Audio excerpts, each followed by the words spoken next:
इस देश का कि राजनीति के अंदर जो कुछ होना चाहिए वो तो राजनीति के अंदर है नहीं।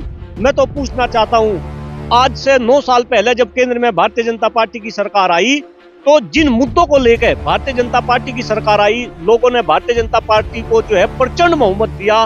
वे मुद्दे आपके चैनल के माध्यम से मैं जनता के बीच में रखना चाह रहा, और शायद जनता खुद सोचे कि उन मुद्दों में से कितने मुद्दे सफल हुए और कितने असफल हुए। भारतीय जनता पार्टी की सरकार आई तो इन्होंने वादा किया था कि 100 दिन के अंदर जो है काला धन देश के अंदर वापस आएगा। इन्होंने वादा किया था कि किसानों की आमदनी 2022 तक दुगनी हो जाएगी। इन्होंने वादा किया था कि 2022 तक जो है गंगा निर्मल हो जाएगी। इन्होंने वादा किया था कि देश में जो है भुखमरी, बेरोजगारी ये कम होगी। इन्होंने वादा किया था कि देश में सम शिक्षा व्यवस्था आएगी। इन्होंने वादा किया था कि युवाओं को रोजगार मिलेगा। ऐसे ऐसे वादे भारतीय जनता पार्टी की सरकार ने किए थे, लेकिन कहीं ये वादे तो पूरे नहीं हुए। और जब ये वादे पूरे नहीं हुए तो इस तरीके के मुद्दे ला के राहुल गांधी जी का प्रकरण भला भला जाति धर्म संप्रदाय में कहीं ना कहीं 140 करोड़ लोगों को उलझाना चाह रहे। और मुझे तो ऐसा लग रहा कि कहीं ना कहीं लोग भी उलझते जा रहे।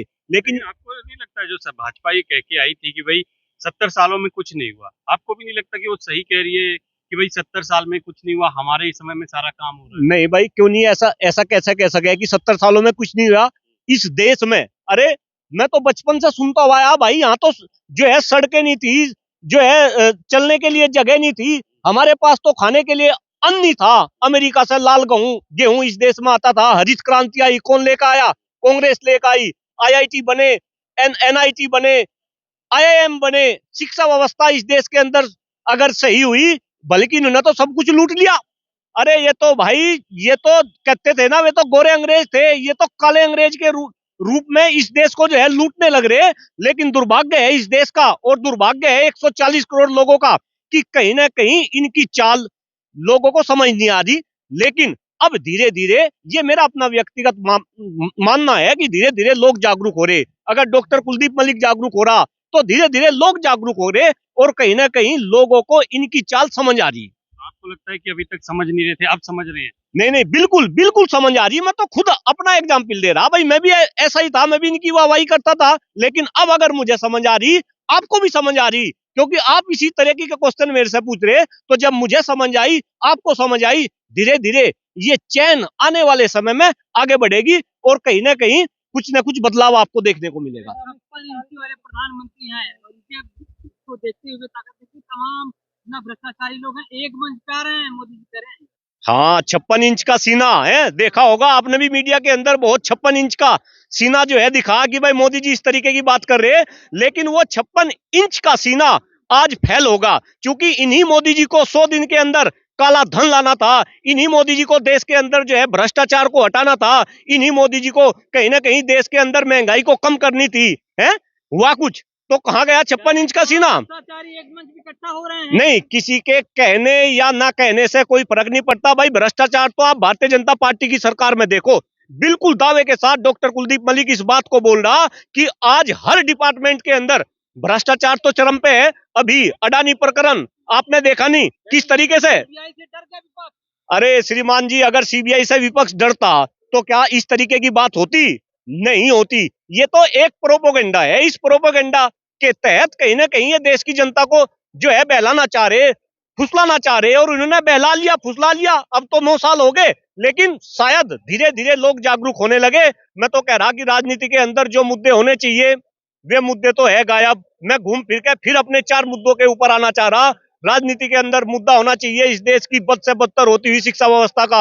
राजनीति के अंदर मुद्दा होना चाहिए इस देश के खराब होते हुए पर्यावरण का। राजनीति के अंदर मुद्दा होना चाहिए हम सभी के गिरते हुए स्वास्थ्य का। और राजनीति के अंदर मुद्दा होना चाहिए इस देश की बढ़ती हुई जनसंख्या का। लेकिन क्या ये मुद्दा है? ये मुद्दा नहीं है। और मैं तो कह रहा भाई, कहाँ गया काला धन, कहाँ गई महंगाई, कहाँ गई बेरोजगारी? आज के समय में 45 साल के अंदर सबसे ज्यादा बेरोजगारी दर हिंदुस्तान के अंदर, 30 साल के अंदर सबसे ज्यादा जो है महंगाई दर जो है हिंदुस्तान के अंदर। क्यों भाई?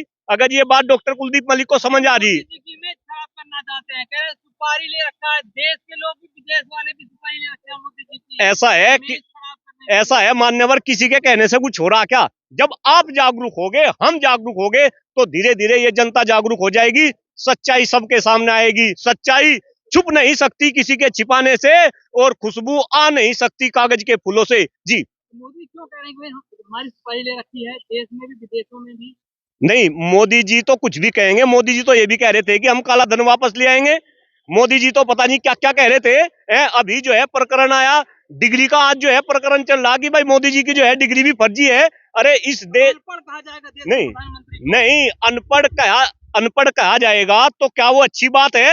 अरे किस किस तरीके के प्रकरण और किस किस तरीके से जो है लोगों को जो है उनके मुद्दों से भटकाया जा रहा, ट्रैक से भटकाया जा रहा। कहीं ना कहीं ये आपके लिए भी सोचने हैं, हमारे लिए भी सोचने हैं, इस देश के 140 करोड़ लोगों के लिए सोचनी है। ये भी तो है ना कि एक चाय वाला, एक गरीब आदमी भी प्रधानमंत्री बन गया अनपढ़, तो उससे क्या दिक्कत है? नहीं डॉक्टर भी बन सकता है और अनपढ़ भी नहीं, तो हम इस बात को मना कर रहे हैं। तो लोकतंत्र है, इसमें चाय वाला भी बन सके, इसमें मोची भी बन सके, इसमें आप भी बन सको, इसमें मैं भी बन सकूं। तो अगर वे भी बन गए, लेकिन प्रधानमंत्री बनने के लिए जिस तरीके के वादे उन्होंने किए, जिस तरीके से वो जनता के बीच में गए, क्या वे वादे पूरे हुए? मैं आपको बताऊं, जब प्रधानमंत्री जी 9 साल बाद प्रधानमंत्री बने, तो कहीं ना कहीं रिपोर्ट कार्ड की बात होती थी। प्रधानमंत्री जी खुद कहते थे कि 1 साल बाद मैं अपना रिपोर्ट कार्ड लेकर आऊंगा, 2 साल बाद मैं अपना रिपोर्ट कार्ड लेकर आऊंगा। लेकिन आप तो जागरूक जो है पत्रकार बंधु है, मैं आपसे ही पूछना चाह रहा, क्या वो रिपोर्ट कार्ड आया क्या? क्योंकि मोदी जी को पता, अगर मोदी जी अपना रिपोर्ट कार्ड जनता के बीच में लेकर जाएंगे तो कहीं ना कहीं वे फेल हो जाएंगे। संजय सिंह ने भी दिखाया, जो डिग्री के ऊपर जो यूनिवर्सिटी की स्पेलिंग लिखी गई, वो यूनिवर्सिटी की स्पेलिंग के अंदर भी जो है वी की जगह पी बना रखा। तो भाई ये तो दुनिया देख रही। और बिल्कुल मैं तो शर्मसार हूं, मैं खुद शर्मसार हूं कि अगर देश के प्रधानमंत्री की शैक्षिक योग्यता के ऊपर आज इस तरीके के क्वेश्चन उठाए जा रहे, और मैं तो आदरणीय भी तो लगाया। नहीं दूरदर्शी प्रधानमंत्री हैं। नहीं, हाँ, इतने दूरदर्शी है ना, इतने बड़े बड़े काम कर दिए, जनता को बहका दिया और जनता बहकावे में आ गई, तो दूरदर्शी तो है ना। देखिए, मैं ऐसा नहीं, अगर प्रधानमंत्री ने कोई अच्छे काम करे तो उनके अच्छे काम की तारीफ करो, लेकिन अगर कोई गलत काम करे तो कम से कम उन गलत काम को कहो। तो भाई आज आपके चैनल के माध्यम से मैं देश की जनता से ये अपील करना चाह रहा, कि ये निवेदन करना चाह रहा कि आप पार्टी भक्त ना बन के आप देशभक्त बनो। आज हो क्या रहा? भी रुक रहे हैं सर, दंगे रुक रहे हैं। पाकिस्तान और चीन से जो आतंकवाद आता था वो कम हो गया कहा जा रहा है। अच्छा, चीन की कहानी पता नहीं आप में, चीन वालों ने क्या हाल कर रखा। अरे श्रीमान जी, आप मीडिया कर्मी हैं, जो हकीकत है शायद वो दिखाई नहीं जा रही, क्योंकि जो दिखता है वही सब कुछ मान रहे। तो कहीं ना कहीं मीडिया को जिस तरीके से कब्जे में किया जा रहा और जिस तरीके से मीडिया के अंदर खबर चलाई जा रही, उसी तरीके की हमारी साइकोलॉजी होती जा रही। तो ये तो आप जैसे मीडिया कर्मियों का बहुत बहुत धन्यवाद कि आप इस तरीके के क्वेश्चन जिस तरीके से भी पूछ रहे हैं वो बहुत ही अच्छा है, और कहीं ना कहीं ये लोगों को जागरूक करने का काम करेंगे।